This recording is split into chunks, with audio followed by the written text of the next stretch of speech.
Hola, ¿qué tal? Muy buenos días, buenas tardes, buenas noches. Mi nombre es Oscar y aquí arranca Godzilla Podcast. Vas a chorrear ositos nada. Yo te quiero, pero sin ti. Se me va a joder la vida. Se me va a joder sin ti. Vamos a chorrear ositos nada. Haciéndolo en cualquier lugar. Sin pensarlo, vamos a experimentar. Muy buenas, hoy tengo el placer de estar aquí con Ramón Nogueras. Hola Ramón, muchas gracias por venir. Hola, buenas tardes, un placer. Bueno, Ramón es psicólogo por la Universidad de Granada, profesor, divulgador, con mala folla granaína, se define él en sus redes sociales. Quizá alguno le conozcáis porque estuvo del 2021 al 2022, si no me equivoco, en Hoy por Hoy, en la cadena SER de Ángel Barceló. Ahí estamos, correcto. Correcto. Y además tiene 2 libros publicados, ¿Por qué creemos en mierdas? Que por lo que he visto va como un tiro, esa edición número 15, alucinante. Sí, correcto. Hemos entrado en la edición número 15 hace poquito, eso es así, Eh, efectivamente.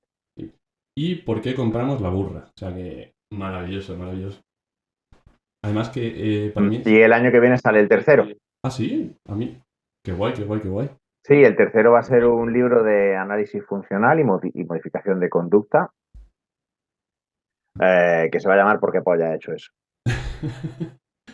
Qué guay. ¿No te dicen nada las editoriales a la hora de poner a lo mejor esos títulos, tal, no?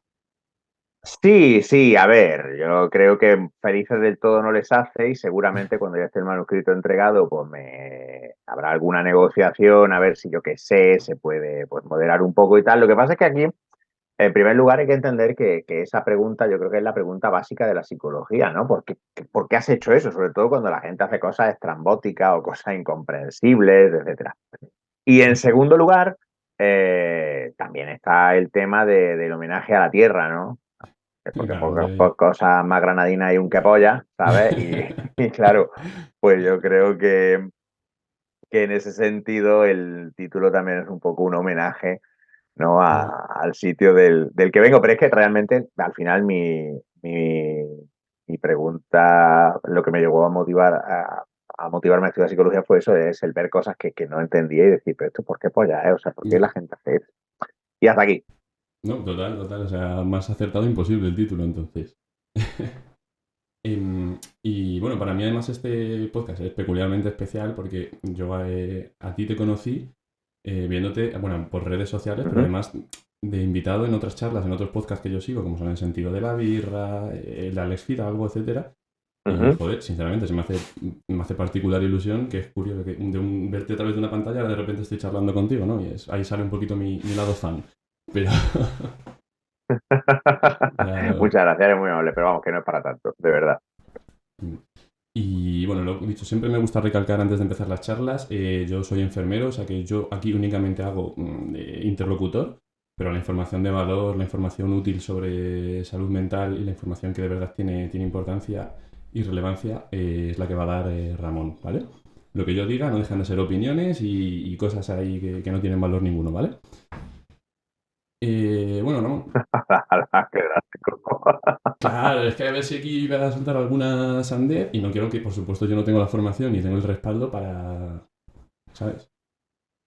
No, hombre, no te preocupes, no te preocupes. Bueno, pues he estado cotilleando, he estado leyendo tu newsletter, que tienes unas publicaciones que hablan sobre la adicción a las pantallas y me parecía idóneo para hablar contigo, porque encima, a raíz de ver esas publicaciones tuyas, me hice también una pequeña búsqueda y claro, ¿realmente existe adicción a las pantallas? ¿Lo podemos llamar adicción? No. En un término técnico, yo no lo llamaría adicción. ¿Por qué? Porque es muy sencillo hablar de adicción y confundirlo con mal uso, que sin duda alguna se puede dar. Puede dar mal uso de las pantallas, como también, por ejemplo, pues se puede dar mal uso de la conducta de hacer ejercicio. le tienes, por ejemplo, estas etiquetas de vigorexia, ¿no? Para la gente que hace ejercicio y se mete demasiado en hacer ejercicio, se obsesiona con hacer ejercicio y llega un momento en el que esto le causa problemas en su vida cotidiana. Claro, la respuesta ahí nunca es vamos a prohibir el ejercicio. Ahí entendemos que hablar de adicción refiriéndonos al ejercicio no sería adecuado porque el ejercicio no tiene esas propiedades y es fácil entender que cuando una persona desarrolla esta pauta de comportamiento que hemos etiquetado como vigorexia, una de las cosas que suceden es que probablemente le esté pasando algo a esa persona que la lleva a utilizar el ejercicio pues como una válvula de escape o una forma de afrontar lo que le pasa. O sea, está obteniendo del ejercicio algo que no recibe, que no tiene en su vida cotidiana. Cuando un chaval juega al Fortnite o cuando una chavala se pega un montón de rato jugando al Fortnite o cuando un adolescente de cualquier edad, género, condición se pega 12 horas diarias mirando el móvil, si es que existe gente que se pega 12 horas mirando el móvil, tenemos que primero que preguntarnos qué le pasa a esa persona y qué pasa en su contexto. Porque el tema además es que, primero, la adicción tiene unas características muy particulares, tanto a nivel neurofisiológico como comportamental, como en cuanto a proceso de aprendizaje. De hecho, el modelo que ahora mismo más evidencia tiene es un modelo de procesos de aprendizaje en el cual precisamente los procesos de condicionamiento clásico operante y las respuestas de escape juegan un papel muy... Pero es que además tenemos que también tener presente una cosa. Las sustancias del juego de azar, que son las dos adicciones que están técnicamente reconocidas, tienen características propias de ellas mismas que las hacen potencialmente adictivas.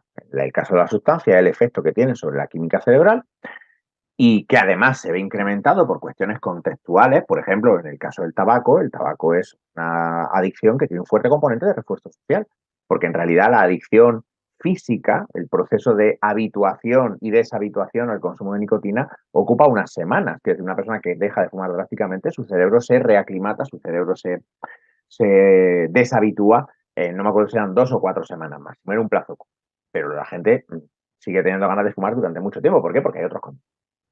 En el caso del juego del azar, por explicarlo de una forma muy sencilla que sea asequible, lo que sucede es que hackea o se aprovecha de un mecanismo de aprendizaje, precisamente este mecanismo que está relacionado con la recompensa aleatoria, la recompensa intermitente, que tiene que ver con la motivación que tenemos para la búsqueda de alimentos. Es una explicación que se postula. Nosotros sabemos que cuando una recompensa, en vez de aparecer de manera fija al realizar un comportamiento, aparece en forma aleatoria, esto es unas veces aparece y otras no, la conducta se hace mucho más resistente. O sea, la realizamos más y además es más resistente a la extinción. Esto tiene sentido desde un punto de vista de búsqueda de comida. ¿Por qué? Porque tú cuando sales a cazar o cuando sales a buscar alimentos, no siempre vas a tener éxito. Es más, la mayoría de las veces no tienes éxito. Este topicazo que sale en los documentales, que no sé hasta qué punto es verdad o no, pero creo que en líneas generales sí, de que el león, bueno, la leona, porque los leones se tocan los huevos, pero la leona, cuando sale a cazar, el 90% de las veces falla. Claro, ahí ese mecanismo de aprendizaje, de persistir en una conducta, porque sabemos que si persistimos la recompensa acabará llegando, aunque no sabemos si será en un intento 3, 7 o 10, es necesaria para poder buscar comida, porque si no, entonces tú dirías, mira, esto es una puta mierda, no busco comida, me dejo morir de hambre a tomar por saco. El juego de azar, digamos que hackea o se aprovecha de ese mecanismo precisamente para ser tan... ¿Por qué? Porque además hay una recompensa de gran valor, que es el dinero, una recompensa de alto valor como reforzador. En ciertos momentos puede haber condicionantes sociales, reforzadores sociales también. Por ejemplo, la lotería es un proceso social. Por ejemplo, con todo el mundo, incluso la gente que se pasa todo el año rajando de que la lotería es el impuesto para el que no sabe estadística, en Navidad compras un billete por no ser el único de la oficina que no compra un billete y porque además imagínate que toca y eres el único tonto de las pelotas que no compró el billete. Aunque luego el resto del año tú no juegues a la lotería. Entonces, claro, fíjate que eso son cosas muy particulares. ¿Por qué? Porque la actividad además es inequívoca. Si tú estás consumiendo una sustancia o estás jugando un juego de azar, no hay explicación alternativa de lo que estás haciendo. Ahora, vamos a vernos al móvil. Vamos a coger, vamos al metro, nos subimos al metro y hay una persona... ¿De dónde me estás llamando, perdona? ¿Yo? Sí. ¿Te refieres de ¿Dónde ciudad? estás tú, quiero decirte? Yo estoy en Toledo, Sí, pegado a ¿dónde estás? Madrid. Madrid, podemos decir, porque estoy pegadito. O Vale, sea, pues imagínate, pues entonces una escena con la que estarás familiarizado. Te subes en un cercanías, te subes en un metro y hay alguien mirando el móvil. Pero eso no nos dice en sí mismo nada. Esta persona puede estar hablando con su familia. ¿Eso es un buen uso o es un mal uso? Esa persona puede estar estudiando. ¿Es un buen uso o es un mal uso? Esa persona puede estar jugando un juego de azar. Probablemente podríamos decir que es un mal uso. Esa persona puede estar usando las redes sociales. Pero usar las redes sociales Mm, intrínsecamente es una actividad negativa o es una actividad mm, negativa según cómo. Ya, o puede estar escuchando música. Y sí. en ese sentido, el móvil sería como un reproductor de MP3. Fíjate que, claro, ya eso ya solo nos. Ya hacer una afirmación de el móvil es adictivo, eso ya no nos Mm, vale, porque el móvil tiene muchos usos probables y algunos de esos usos estarán más orientados a generar una conducta frecuente que otros. Claro, aquí además se mezcla mucha desinformación, vaya chapa que te estoy dando, no, no, no. porque es cierto que los desarrolladores de las aplicaciones utilizan mecanismos propios de la psicología conductual. Esto que dicen que no funciona porque el conductismo Mm. ignora las emociones, pero luego eso lo dicen en Twitter, que es una caja de Skinner muy grande donde todo el mundo está dándole como rata a las palanquitas.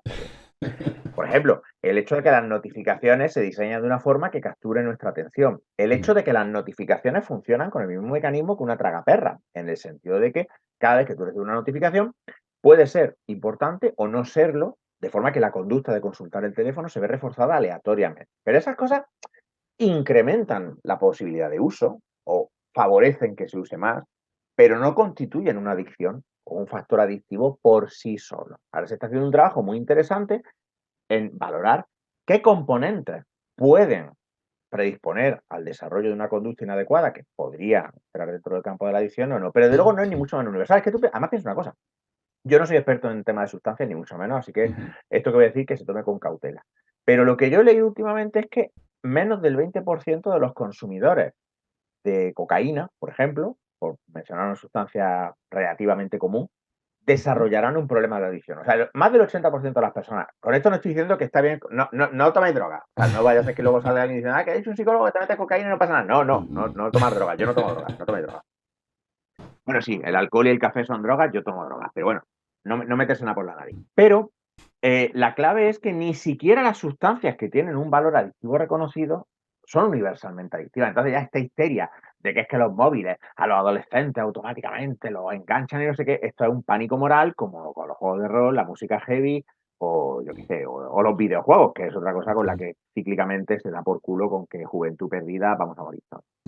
Vaya chapa importante que te, No, que pero te además acabo de que, meter. pero de valor, hay muchas cositas que sacar. Gracias, gracias.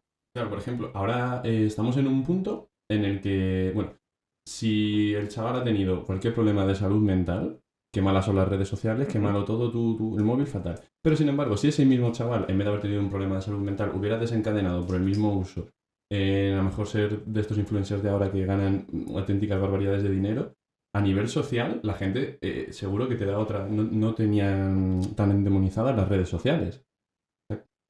Pero es que tú piensas que los influencers es como los futbolistas, es Mm, un puro seco de supervivencia. Porque claro, nosotros nos fijamos en esos influencers que ganan una pasta, pero nos olvidamos de toda la millonada de gente, porque son millones y millones de mm, usuarios, millones y millones de personas, que además querrán ser influencers y se comen una mierda.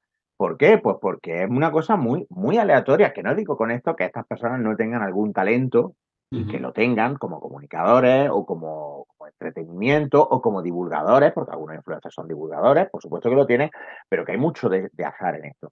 Lo que pasa es que, claro, se cogen esos casos y nos olvidamos de toda la gente que lo intenta y no lo consigue, o que lo intenta y consigue unos números mínimos. La realidad al final es que Internet, como las redes sociales, como casi cualquier otra cosa, sigue una distribución bastante de Pareto, ¿no? En el sentido de que unos pocos se llevan una parte desproporcionada de lo que sea que haya que llevarse. A mí la gente me dice, guau, Ramón, tú eres súper famoso, tienes 41.000 seguidores en Twitter. Y yo pienso, 41.000 seguidores es un mojonazo. Anda que no conozco yo gente que son desperdicios de cromosomas, que no dicen más que tonterías, que tienen 500.000, 200.000, 350.000. Yo no soy nadie, ¿entiendes?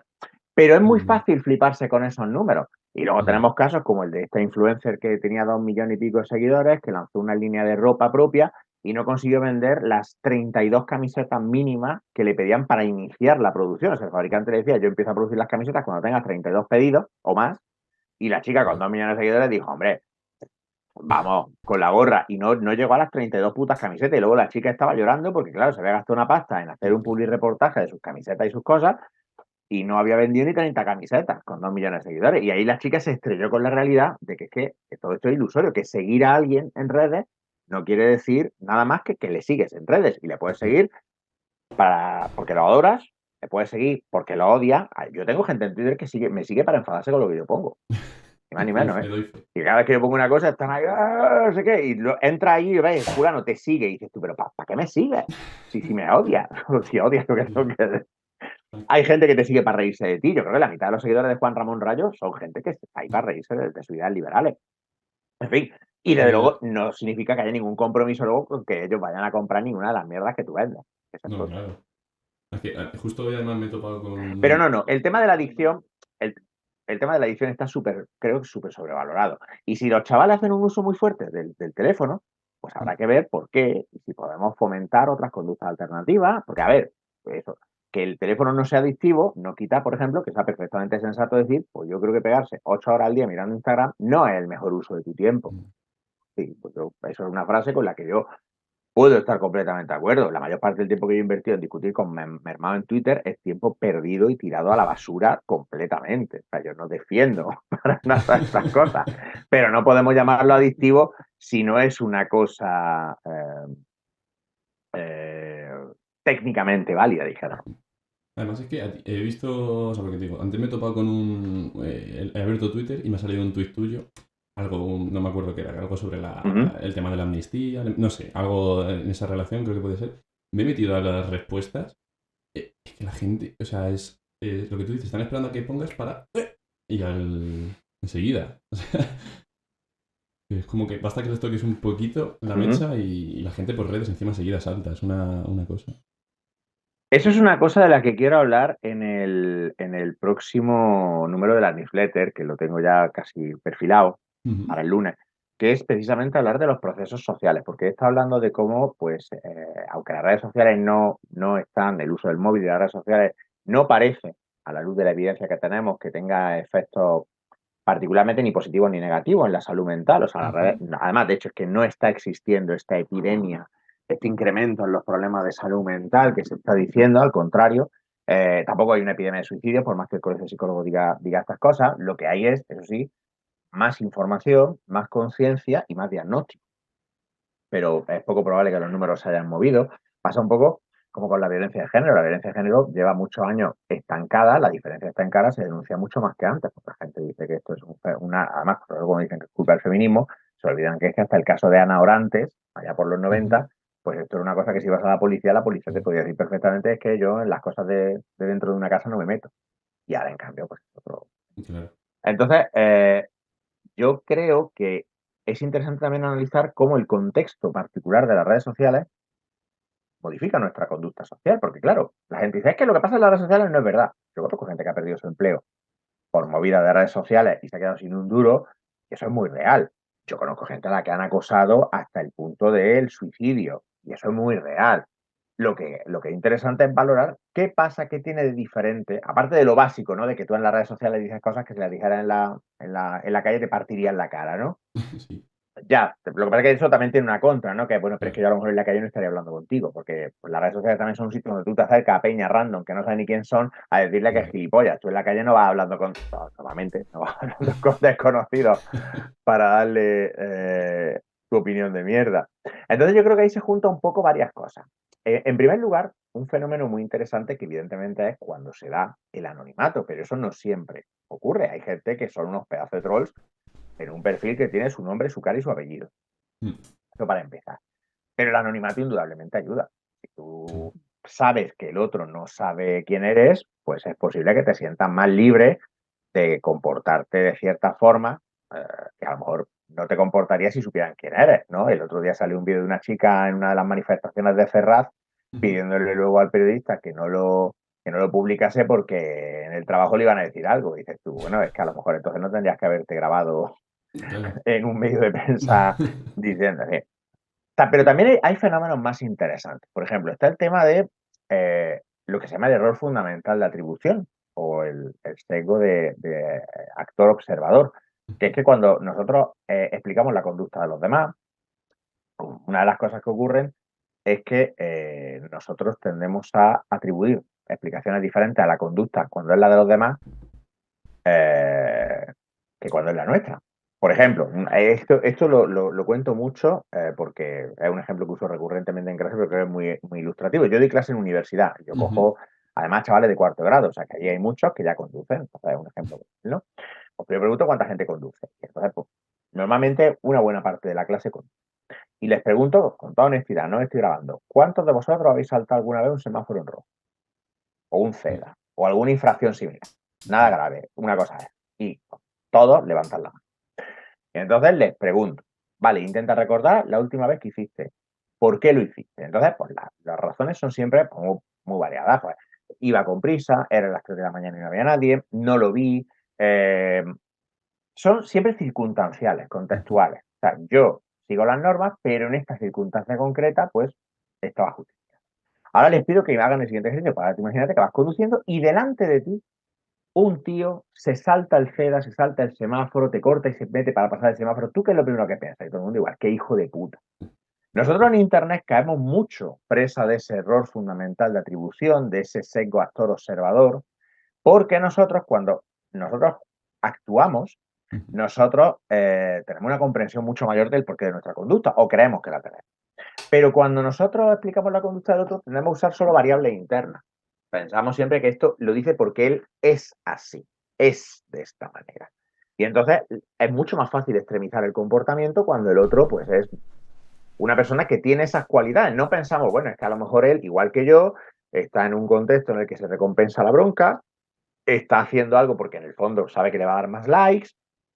No, es un hijo de puta. Y además también está el reforzamiento grupal. Por ejemplo, eso que dices de que a los trolls no hay que darles de comer, esto es solo verdad a media. Es cierto que un reforzador para el troll puede ser tu reacción, y en muchos casos lo es.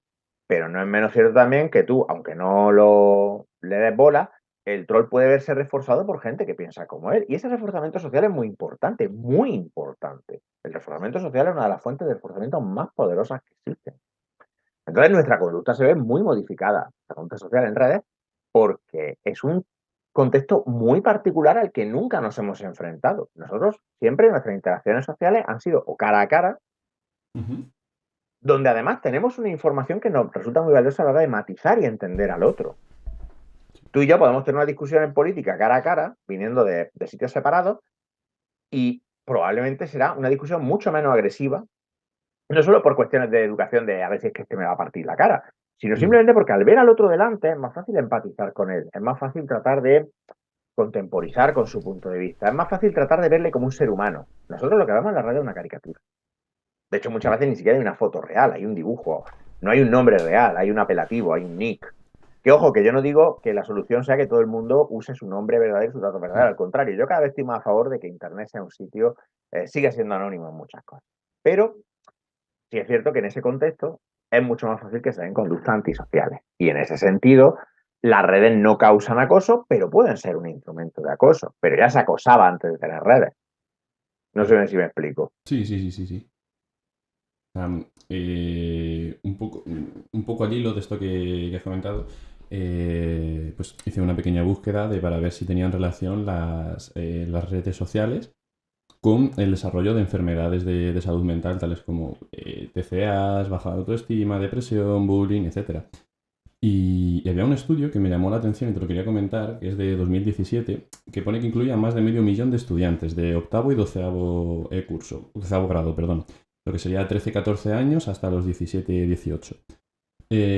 Y llamaba la atención que en el porcentaje de estudiantes que exhibía altos síntomas depresivos aumentó un 33% en el periodo desde 2010 a 2015. Y además, en ese periodo de tiempo, la tasa de suicidio de las niñas de ese grupo de edad aumentó un 65%.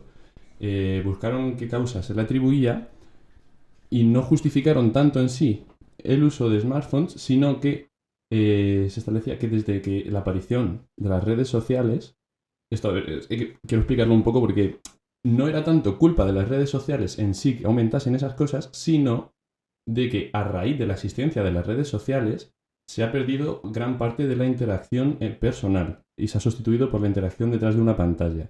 Y es la interacción detrás de la pantalla lo que lo... Sí. Vamos, no la interacción, sino la pérdida de la interacción personal. Pero ahí veo varios agujeros. En primer lugar, que una persona diga me siento como adicta no es lo mismo que un diagnóstico de adicción, al menos al menos según los criterios diagnósticos que se suelen manejar.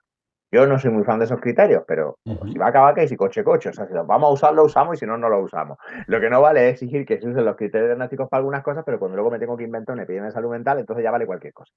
Ese tipo de datos vienen de estudios como los de Jan Twench y Jonathan Haidt, dos psicólogos americanos, que decidieron que a partir de 2012 hay un incremento agudísimo en los problemas de ansiedad y depresión de los adolescentes americanos y ese coincide temporalmente con la implantación masiva, la penetración masiva en el mercado de los smartphones. El problema con eso es que no es verdad. ¿Y por qué te digo que no es verdad? Porque la fuente de eso es una encuesta del CDC. Una encuesta en la que se le pregunta a adolescentes si en los últimos 2 años se han sentido desesperanzados respecto al futuro, tristes. Adolescentes, preguntarles si se han sentido tristes. Ya. Vamos a pensar. Claro, que un adolescente te diga que ha experimentado este tipo de malestar o preocupación o ansiedad por el futuro, lo que sea, no es un diagnóstico de un problema psicológico según los criterios diagnósticos que se manejan. Entiéndeme. Eso no quiere decir que el malestar de estos adolescentes no haya sido verídico.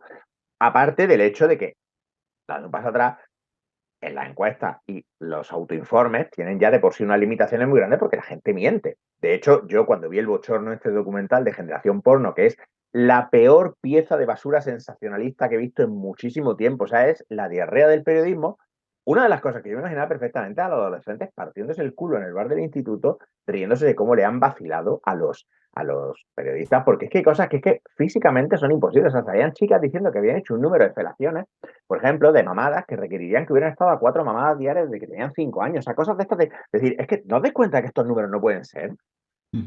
Pero es que además hay muchos más problemas. Por ejemplo, se presenta la información de una forma, y esto lo sabemos muy bien desde los estudios de Kahneman y Tversky sobre marcos de referencia, cómo se presenta la información.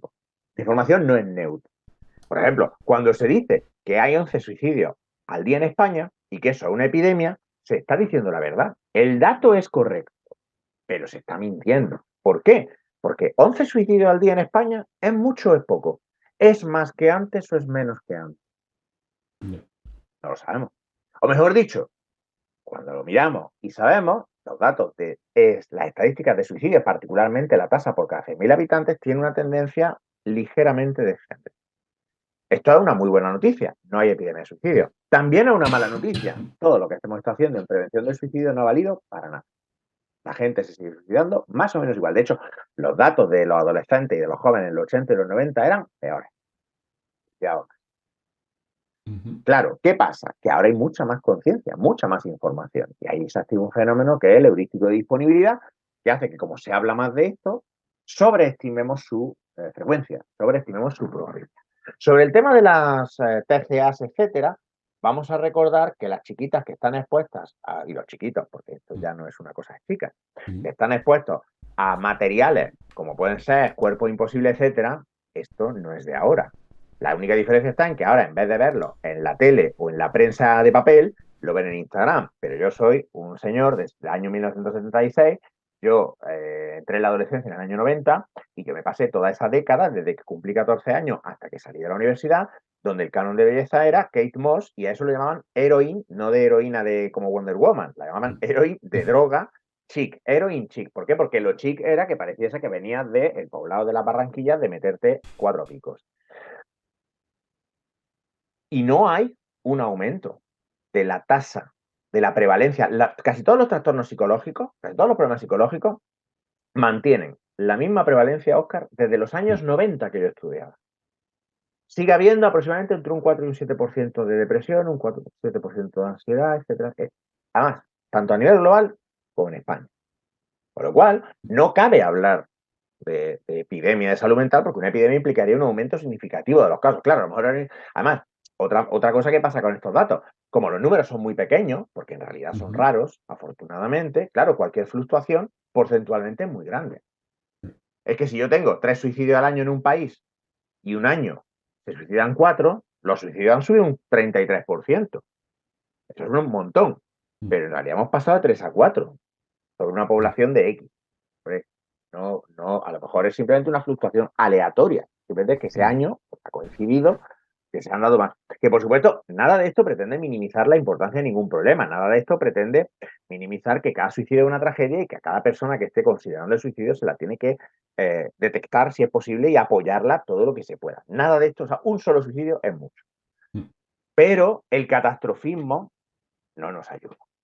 Y desde los medios, y particularmente a veces desde los propios profesionales de la salud, algunos de los cuales lo que pasa es que tienen un chiringuito montado en base a eso, pues se promulgan unos miedos y unos pánicos morales que no vienen al caso. A mí en el grupo de WhatsApp de los papás de mi colegio ha llegado la moda esta de vamos a hacer piña para que les prohíban el móvil.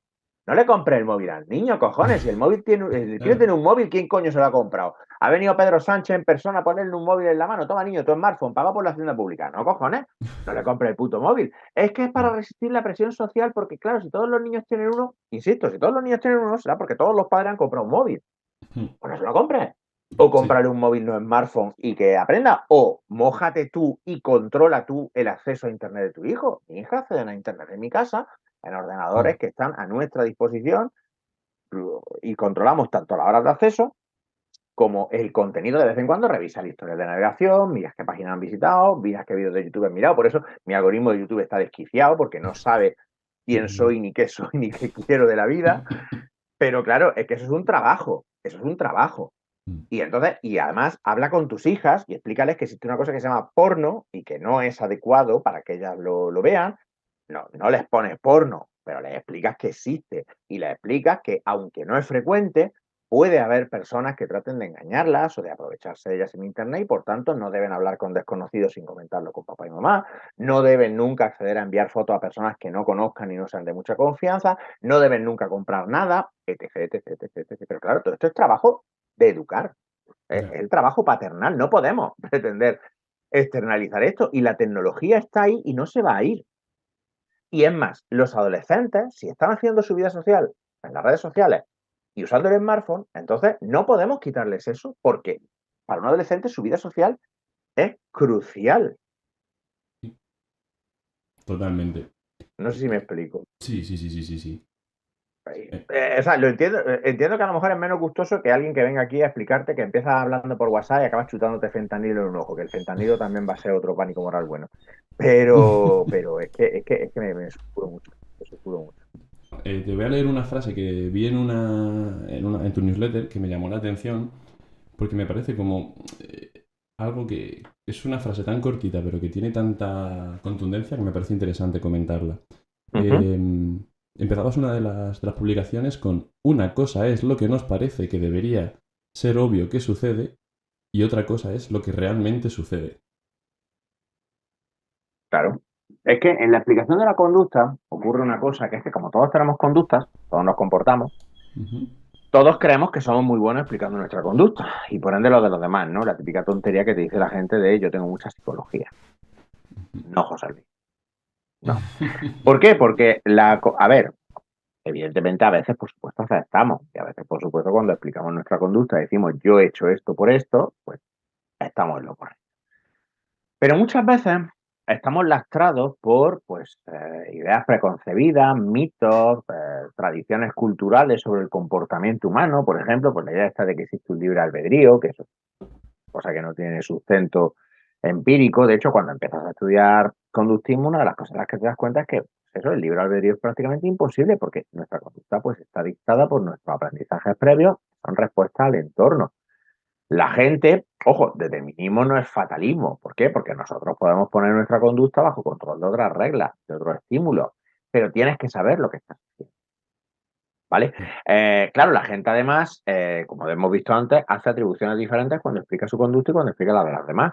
Cuando explicamos la de los demás tendemos mucho a explicaciones disposicionales, explicaciones internas, explicaciones de es que esta persona es así. Cuando explicamos nuestra propia conducta muchas veces usamos explicaciones contextuales, ¿no? Claro, es que pasaba esto, estaba lo otro. eh, entonces, ya solo eso nos lastra muchísimo. Y muchas cosas que parecen evidentes, como por ejemplo, si un adolescente usa mucho el móvil es porque el móvil debe ser adictivo, pues cuando rascas un poco, pues ves que no son tan sencillas. Y a eso es a lo que se tiene que atender y esa es la importancia que tiene el entender cómo, y de hecho, de eso va el próximo libro que voy a escribir, ¿no? De por qué nos comportamos como nos comportamos y cómo se analiza y se entiende el comportamiento para poder luego modificarlo. Y los casos que son alucinantes, por ejemplo, cuando ves conductas como las autolesiones, las conductas adictivas, conductas que son claramente destructivas para el sujeto, que dices tú, Ujú. pero ¿qué incentivo tiene esta persona para hacerlo? Pues muchas veces la explicación que si eso no ocurre no es necesariamente la que luego resulta ser real. Y ya porque no te quiero robar mucho más tiempo, así que por ir cerrando un poquito, No, no te preocupes. Vamos em, bien, vamos bien. vamos bien, perfecto. Pues por cerrar un poquito y por sacarte esa mala folla granaína con la que te describías, ¿qué opinión te merecen a ti las cuentas, no ya de psicólogos y tal, sino las de pseudopsicólogos, Mr. Wonderful, hoy va a ser un día A genial, mí las de esto... psicólogos me parecen peores. Bueno, A mí las vale. de psicólogos que hacen divulgación de mierda me Mm, parecen peor. ¿Por qué? Porque a ver, un coach al final es un cuñado con influencia. Porque un sí. coach es una persona que ha pagado dinero a cambio de una titulación en puntas de polla, en nada. Mm, Porque el coaching no es una disciplina académica, no es una disciplina científica, no es nada. El coaching tiene cuatro cosas que son verdad, que las ha cogido de la psicología, y luego tiene un montón de folletas que le son propias, pero que son las elucubraciones pues, de gente de ADE o de gente de ingenieros, gente que no quiere trabajar picando un Excel y dicen, bueno, me quiero modificar el comportamiento humano. El coaching como tal es que no existe. O sea, es como defensa contra la arte oscura, no existe. Pero puede ser muy dañino. Una cosa que yo le digo a mucha gente es, si lo ves en TikTok y empieza con la psicología dice, esto es mentira. Como cuando si te viene por WhatsApp es mentira, igual. Pero los psicólogos que hacen mala divulgación tienen mucho delito. ¿Por qué? Porque yo entiendo que un chaval, el típico influencer, que es una persona joven, que no tiene ninguna formación particular en este tema, no tiene ninguna experiencia particular en este tema, pues al final lo que está haciendo es dar su opinión. Y bueno, pues tú a dar tu opinión tienes derecho. Y si resulta que, es que tu opinión la escuchan 2 millones de personas, pues yo creo que tienes la responsabilidad de pensar en qué estás diciendo, si te escuchan sí. 2 millones de personas, pero no se te puede exigir un conocimiento. Pero claro, el psicólogo que difunde determinadas mierdas, eso ya me parece que es mucho más criminal. Lo que pasa es que es una cosa que se ampara de las instituciones. Pero es que incluso en la divulgación, bien a veces encontramos cosas que bordean una línea, no necesariamente de que estén mal. Me explico, yo, joder, y espero que no se me enfade nadie porque no es una crítica. Alguien se Yo enfadará distingo entre. seguro. No, no, no, es verdad, es verdad. Yo distingo. Sí, pero bueno, espero que no se enfade nadie que me importe. Yo distingo siempre dos tipos de divulgación, dos tipos de divulgación. No pretendo que una sea mejor que la otra o superior a la otra, creo que son diferentes. Una es la divulgación, que por ejemplo hago yo, que es lo que yo llamo divulgación técnica, que es cuando tú llegas y Ujú. dices, pues te voy a explicar este sesgo, o te voy a explicar este proceso de aprendizaje, o te voy a explicar el tratamiento de no sé qué, te voy a explicar un procedimiento de modificación de conducta, o lo que sea. Entonces yo explico esto, explico los experimentos o las investigaciones que lo sustentan. Muchas veces, y además cada vez creo que es más importante, el divulgar no solo el fenómeno, sino cómo se hace ciencia, porque hay una idea absurda sobre cómo funciona la ciencia y la pandemia lo ha puesto muy agudamente de relieve, que la gente no entiende cómo funciona la ciencia y de hecho sus ideas sobre la ciencia son muchas veces contrarias, opuestas a la realidad de la ciencia. Vale. Y esto yo lo llamo divulgación de alto nivel, pero no porque sea mejor, sino porque hablamos de la conducta a un nivel muy alto, sin bajar a muchas veces casuísticas concretas. ¿Vale? Y luego está la divulgación que yo llamo cotidiana, que no digo que sea mala, no digo que sea peor, que es lo que hacen muchas compañeras, compañeros, pues que hacen consejos en plan de cómo superar una ruptura, mm, Mm, cómo decir que no y cosas así, que es más aplicada. En ese sentido sería de más bajo nivel, no porque sea peor, sino porque es un nivel más bajo de abstracciones, más concretas. Estamos hablando de un fenómeno a un nivel elevado frente a la aplicación de ese fenómeno, ahí la distinción de alto bajo nivel. No es peyorativo, ¿vale? ujú. Es que no sé si lo voy a repetir suficientes veces, pero no es peyorativo, ¿vale? ¿Qué pasa con esto? Que cuando tú estás hablando de fenómenos a alto nivel, por ejemplo, cuando tú hablas de cómo funciona la memoria, Ujú. normalmente tú te estás apoyando en un conocimiento científico asentado. Si yo ahora te cuento los experimentos de Elizabeth Loftus con la creación de recuerdos falsos, pues estamos hablando de ciencia. Ya está. Y te podrá gustar más o menos, o puede Ujú. ser que tú cites a un autor que tenga otras ideas o lo que sea, pero bueno. Con la divulgación cotidiana una cosa que pasa mucho es que a veces, y en esto los psicólogos nos tenemos que revisar porque podemos ser muy propensos, muchas de lo que estamos haciendo es dar opiniones o moralina disfrazada de psicología. Porque los psicólogos, por ejemplo, no tenemos una asignatura de relacionología para saber cómo tienen que ser las relaciones. Y yo a veces veo a compañeras y compañeros hablando sobre relaciones tóxicas y a mí se me ponen los pelos de punta porque lo que están haciendo es expresando muchas veces su filia y su fobia como si eso fuera lo que la psicología dice que tienen que ser las cosas. Y eso no es así. No hay una definición psicológica de relación sana. Hay muchas formas de tener una relación sana. Sí, hombre, evidentemente, la agresión, el abuso, evidentemente son universalmente malas. Pero, por ejemplo, una cosa que se ha señalado en los últimos tiempos y que me parece muy sensato es que todo este énfasis en este tipo de divulgación, en este tipo de tips, de consejitos y de tal, muchas veces lo que lleva es a que la gente desarrolle una gran rigidez y una expectativa muy rígida sobre cómo tienen que ser las relaciones, cómo tiene que ser el comportamiento en el día a día, que muchas veces puede acabar generando sufrimiento. Por ejemplo, el tema de las red flags de los huevos, ¿no? Las banderas rojas de los huevos, que es que al final, como todo es una puta red flag, no puedes relacionarte con nadie sin que todo el mundo sea un narcisista, manipulador, tóxico, psicópata, de no sé qué, no sé cuánto. Y eso tampoco. Porque además, este tipo de etiquetas no nos ayudan a comprender ni a modificar la conducta del otro. Entonces, por eso digo, no es mi intención decir que la divulgación que yo hago es buena y la que hace otra gente es mala, mientras no se diga nada que sea falso o tal. Pero muchas veces con la divulgación de este bajo nivel se cuelan cosas que al final no dejan de ser la opinión, que puede ser una opinión estupenda y puede ser una opinión súper sana y súper bien fundamentada, ¿vale? Y ojo, y esto es muy importante, y puede haber mucha gente a la que le venga bien escuchar esa opinión. Y puede haber mucha gente a la que esa opinión le ayude. Eso yo no lo disputo. Yo conozco muchísima gente que escuchó a una psicóloga hablar sobre relaciones y se dio cuenta de que su relación no estaba bien o que la estaban manipulando o de qué tal, y les fue muy útil y eso yo no lo discuto. Pero es un riesgo que estamos corriendo, es una cosa de la que tenemos que responsabilizarnos cuando divulgamos. Que la gente habla a veces con una alegría que flipas del apego, que es una mierda sin evidencia, y habla de traumas y la mayor parte de lo que se dice sobre traumas son tonterías y dicen una serie de cosas que muchas veces el psicólogo no está hablando de psicología porque no ha investigado, está hablando de lugares comunes. Por ejemplo, el énfasis en el trauma, ¿no? Y eso sí es una responsabilidad que los psicólogos tenemos, porque a mí, que una mamarracha o un mamarracho de influencer, que es una persona que no tiene más oficio ni beneficio que decir tontería en Instagram o en YouTube, diga una chorrada, pues hombre, pues desafortunado y sí, es verdad que tiene a veces una audiencia muy grande y que le vamos a hacer, pero yo a esa persona es que no le puedo exigir que sepa nada. Del mismo modo que a mí no se me puede exigir si yo opino sobre un tema que no es psicología, que mi opinión valga o sea mejor que la de cualquier otro ciudadano. Pero claro, los psicólogos sí deberíamos tener una responsabilidad, deberíamos tomarnos muy en serio qué pasa cuando opinamos. Sí. No sé si me explico. Entonces, claro, lo que pasa es que yo a veces veo a compañeras decir según qué cosas que a mí es que se me rizan los pelos de la nuca, porque al final, y sobre todo cuando hablamos además, la mayor parte de esta divulgación cotidiana son imagen corporal, relaciones, imagen corporal, no salimos de ahí, ¿no? Y asertividad, que está muy bien, insisto, que una persona descubra que existe una cosa que se llama terapia asertiva sistemática, le puede venir genial y es fantástico, que de nuevo, que hay gente a la que esto le ayuda, por supuesto que sí. Pero a mí se me riza porque a veces tú piensas, y yo veo a la psicóloga y digo, tú de lo que estás hablando es de tu vida aquí. Y hombre, pues eso está muy bien, pero lo estás disfrazando de psicología y la psicología no dice eso porque la psicología no dice nada sobre eso. No tenemos una asignatura de relacionología. Es que lo voy a repetir. No hay ninguna asignatura en la carrera donde se diga cómo tiene que ser una relación de pareja sana, ni no sana, ni nada. No, nada. No existe. Eso no existe. No existe. Cualquier psicólogo que te diga cómo tiene que ser tu relación de pareja, lo que está haciendo es decirte su opinión. Otra cosa es, insisto, la divulgación científica, como por ejemplo, y aquí me voy a colgar una chapa, cuando habla de, pues mira, hay un señor que se llama John Gottman, ha estado investigando 40 años, y esto es lo que hacen las parejas que duran mucho tiempo y son felices juntas.